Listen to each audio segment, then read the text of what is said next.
Well, I was in the Vietnam War, stationed near Saigon, Long Bend Ammunition Supply Depot. And that was in 68, 69. And I was in the United States Army. I was with the 826 Ordnance Company out of Madison, Wisconsin. We had over 200 gentlemen that went over with us, and we brought everybody home. Good. Yeah. I was in the United States Marine Corps, Lance Corporal. I was stationed near Da Nang. I don't really know the unit I was with. I don't remember at all about it, but I was a grunt, just a ground bug. Was out there in the bush and doing our thing. We were just talking about that. Can you each tell me, and this can be together too, because you have a long history together. So tell me something interesting or an experience that you'd like to share. Well, in the ammunition supply depot, we basically brought in ammunition, we sent it out. And we pulled perimeter guard and tower duty, and probably the most moving thing about that is that you would load up convoys of ammunition, go out to the troops, and then 3-4 hours later you'd hear back that they didn't make it. And that was kind of tough. Yeah. Yeah, like I say, being a grunt, we would be at our base camp and we'd go to the mess hall and we knew they were serving steaks. So we knew we were going out in the bush. We didn't know how long, but we went out and we were out there for sometimes 2-3 months. And we had one time when we were out there, we were out food for 5 days. They couldn't get any to us, and the Army offered to drop us food, and our captain told them, no way are we taking food from the Army.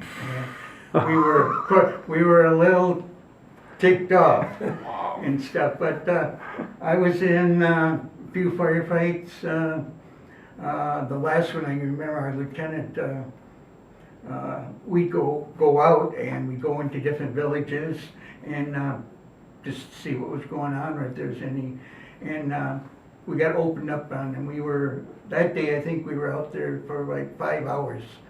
Firefighter, our lieutenant just happened to take one through his head, and me and another guy had to go get him and pull him back out of harm's way and stuff, and that was pretty tough take, because the guy was so nice, and he only had 2 weeks left before he went home. Right, really? So yeah, that was not a happy time. So did he make it? No, Oh. no, he did not. But you did everything We right. lost a few guys that day, I know. but that was probably the most tense that time. We used to have guys drop their magazines. They didn't want to carry them anymore because we carried mortars and we carried anything they wanted to put on our backs. And I used to pick them up and stuff. And that day I was glad because I think I used over 30 magazines that day. Wow. Before we were lucky about that time that they finally got some help for us. Yeah, back then he only weighed about 150 pounds, soaking wet. Yeah.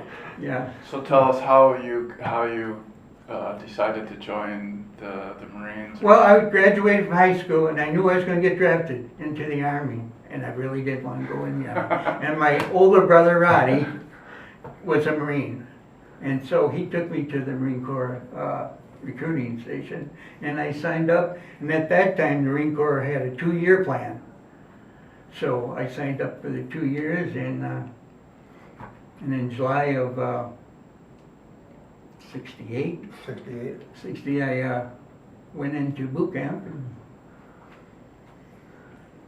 And that's when he volunteered to go to Vietnam. Well, I didn't volunteer to go to Vietnam till I came home, or after, we were supposed to come home after 6 weeks of boot camp. I went in July, I didn't get home till December for some reason. So when I went back, I went into another training bits. And I still don't know to this day how I knew him and his wife were going to have a baby. I don't remember any of that at all. But when I did, evidently when I found out, that's the first thing I wanted to do. To go there. No, I was young and probably stupid, I guess I want to say. But I wanted to get him home, so. Very nice. That's amazing. So when I found that out, I got paperwork from, at that time, Castlemeyer was our congressman, and all that paperwork had to go through your congressman. And then it came through to my CO, and he called me up to the tent one day, and I was hoping for good news of anything, you know, over there. But he says, you're gonna be going home, and I said, for what reason? He said, well, your brother's in country and signed papers to release you. And I said, where's he at? And they said, well, he's up near Da Nang. And so I said, well, call up there and find out some more about this for me, and he did. And then he called me in the next day, and he said, well, he's out in the bush, and he's with the Marines, and I said, no, I'm not gonna go home. I said, I wanna reverse the paperwork. Wow. And he said, are you sure? And I said, yeah. I said, I'm sure. So to send him back? And so I asked them to reverse the paperwork, and of course, as the military goes, it takes a while. Long while. So that was in, I think that was in February of '69, and by the time Duane actually came out of Vietnam, it was August. And that had involved letters with the top brass in the Marines and the Army, and then also with the Marines writing letters to our parents, telling them what the status was. They had to keep up with that. It was very, they had a very good protocol to follow. But when when it was interesting because they said, well, it's taken a while. And I asked my CO if I could hop a chopper and go to Saigon and then catch a C-130 up to Da Nang where he was at. And they said, yeah, you can go in country flight, so I did. And when I got to his station, I contacted their CO there, and he said, well, Duane Wood just got shipped out to Okinawa this morning. So I missed him by hours. But I was glad he was gone. And, but for me, I was in a fairly secure area, if there was such a thing. Yeah. And then they took me out into his base camp. Yeah. And then brought me back, and I stayed one night up there, and that was enough. And flew back on a C-130 and hopped chopper back to Saigon, or from Saigon to Long Binh. And that was just happened to be the day they changed the MPCs. That's military payment certificates. They didn't use any greenbacks, US dollars, for exchange over there. And so I had to give them whatever MPCs I had, and they gave you the new money. And that was to deter the black market. Mm. And so when I got back to my camp, I was the only one with money that I could spend. So I was the one buying a beer that night. So you never got out then? So I stayed. You stayed. That's I interesting. stayed because I was with 226 of my brothers. Yep. And come home safely. Both come home safe. That was Like I said, when I went over, it was just me.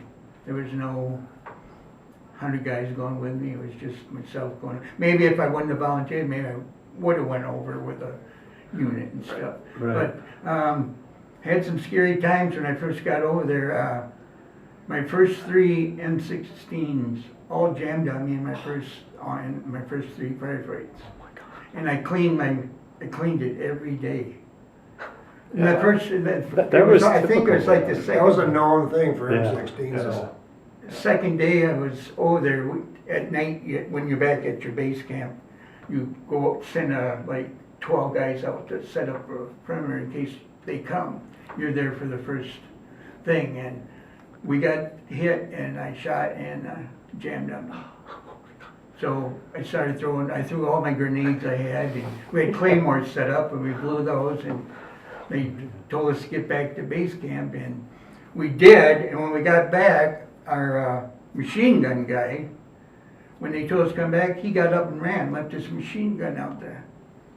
Didn't bring it back with him. Guess who had to go back out and find it? Dang. We did. Oh my God. But I said I was so scared the first 3 times I shot my M16. I finally got Yeah. one that, but I wouldn't want to carry an M14 because those babies are heavy. Yeah. Those are all your sharpshooters that Oh. carried those and stuff. So you went through 3? Three, Yeah, yep, 16. 3 different ones. Wow.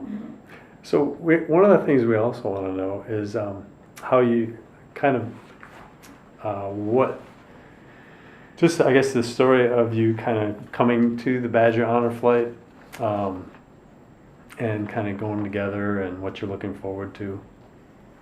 Well, Go ahead. Well, Vern Wendt, who's helps out with the Badger Honor Flight, is in our reserve, in our Legion in Black Earth, and I'm the commander of the Legion. And when the Honor Flight first started going, Vern said, "Well," he said, "if we put all of our applications in together, maybe some of you will get to go together." And on a previous Honor Flight, we sent 6 of our members, and this Honor Flight, I was supposed to go in April, and they deferred due to shoulder problems.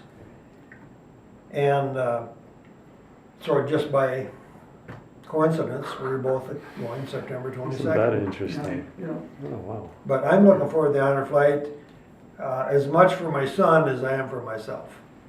yeah, that's true. My son too is going with me. And Excellent. Have you guys been to DC before? I went with my dad. When did Dad go? When did we go? I went with him Good. for World War II. Right. Oh, nice. So, yeah, that was That was- probably 2 years ago on the Honor Flight. Oh, okay. Oh, So Duane's been on the Honor Flight as a chaperone. Okay. yeah, oh, excellent. Yeah, so, yeah. And this is your first? this is my first. And you, But I've been to Washington DC 10 years in a row as a liaison for the Postal Service where I worked. oh, wow. Go out and talk to the senators and congressmen, and so 10 years in a row I went to the Vietnam Wall. Oh, yeah. Yeah, so you've been there. Wow. It gets emotional, Yeah. Yep, and it is. but it's very nice that our country thinks enough of it, of all of our war experiences, Yeah. to pay tribute to those gentlemen who didn't, and ladies who didn't return. Yeah. Absolutely. Absolutely. Yeah, I lost a couple of graduates over in Vietnam. Yeah, from our small school, Yeah, one from Black Earth and one from Mazamani. Oh, wow.